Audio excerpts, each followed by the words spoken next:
The Psychology of Money. Pelajaran abadi mengenai kekayaan, ketamakan, dan kebahagiaan. By Morgan Housel. Bab tambahan.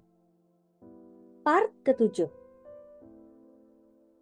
Cara konsumen modern muncul yang ke-9.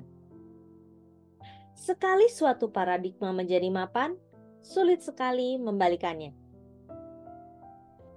Banyak utang dihapuskan sesudah 2008, kemudian suku bunga turun. Pembayaran utang rumah tangga sebagai persentase pendapatan sekarang berada di tingkat terendah dalam 35 tahun. Namun, tanggapan terhadap 2008 meski diperlukan, mengulang beberapa tren yang membuat kami berada dalam keadaan ini. Pelonggaran kuantitatif mencegah ambruknya ekonomi sekaligus menaikkan harga aset, menguntungkan para pemilik aset, sebagian besarnya orang kaya. The Fed menalangi utang korporat pada 2008. Itu membantu mereka yang memiliki utang, sebagian besarnya orang kaya. Potongan pajak selama 20 tahun terakhir di Amerika Serikat sebagian besar dinikmati orang berpendapatan lebih tinggi. Orang dengan berpendapatan lebih tinggi memasukkan anak-anaknya ke perguruan tinggi terbaik. Anak-anak itu kemudian meraih pendapatan lebih tinggi dan berinvestasi di utang korporat yang akan ditalangi The Fed, memiliki saham yang akan didukung berbagai kebijakan pemerintah, dan seterusnya. Segala hal itu, kalau berdiri sendiri bukanlah masalah, makanya terus ada. Namun, semuanya gejala hal lebih besar yang terjadi sejak awal tahun 80-an. Ekonomi lebih menguntungkan beberapa orang dibanding yang lain. Keberhasilan tidak semeritokratik dulu dan imbalannya lebih besar dibanding era terdahulu.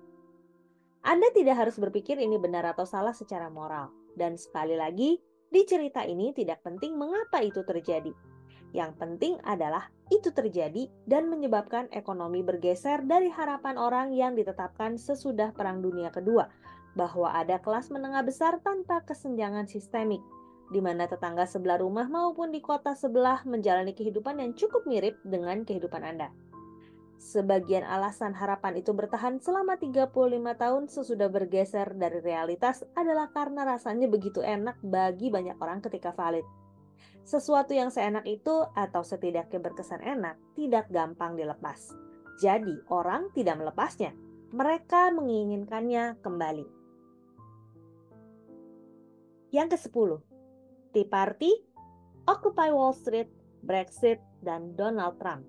Masing-masing mewakili satu kelompok yang berteriak, "Stop, saya mau turun." Rincian teriakan mereka berbeda-beda, tapi semuanya berteriak, setidaknya sekali-sekali. Karena keadaan tidak membantu mereka dalam konteks harapan pasca Perang Dunia Kedua, bahwa keadaan harus bekerja setidaknya setara bagi semua orang.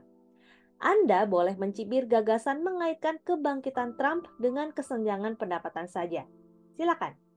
Hal-hal seperti itu selalu berlapis-lapis kompleksitasnya. Namun, itu bagian penting alasan orang berpikir, saya tidak hidup di dunia yang saya harapkan. Itu bikin saya marah. Jadi bodoh amat. Persetan dengan kamu. Saya akan perjuangkan sesuatu yang berbeda karena yang ini, apapun dia, tidak bekerja. Ambil mentalitas itu dan perkuat dengan kedahsyatan Facebook, Instagram, dan berita TV kabel, di mana orang makin mengetahui bagaimana orang lain hidup lebih daripada sebelumnya. Bensin bertemu api. Benedict Evans berkata, makin banyak sudut pandang baru yang internet sodorkan ke orang-orang, makin marah orang karena menyadari pandangan yang berbeda.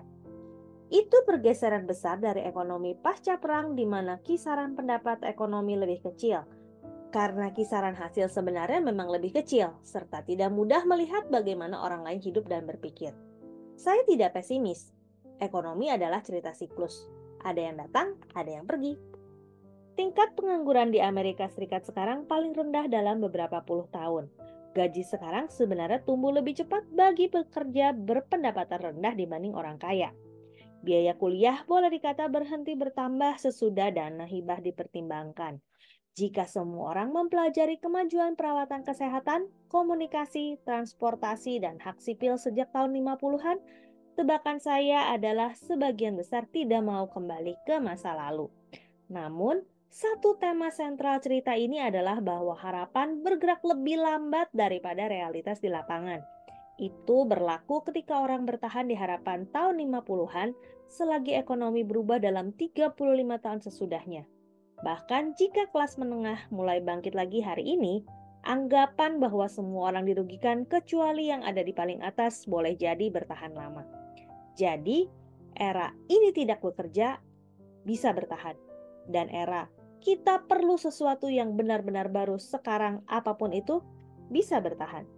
Boleh dikata, itu bagian hal yang mengawali peristiwa yang mengarah ke Perang Dunia Kedua, awal ceritanya. Sejarah hanyalah satu kejadian sesudah kejadian lainnya. Demikian bagian terakhir dari The Psychology of Money. Saya Roswita Anggraini, sampai jumpa di buku-buku lainnya. Terima kasih.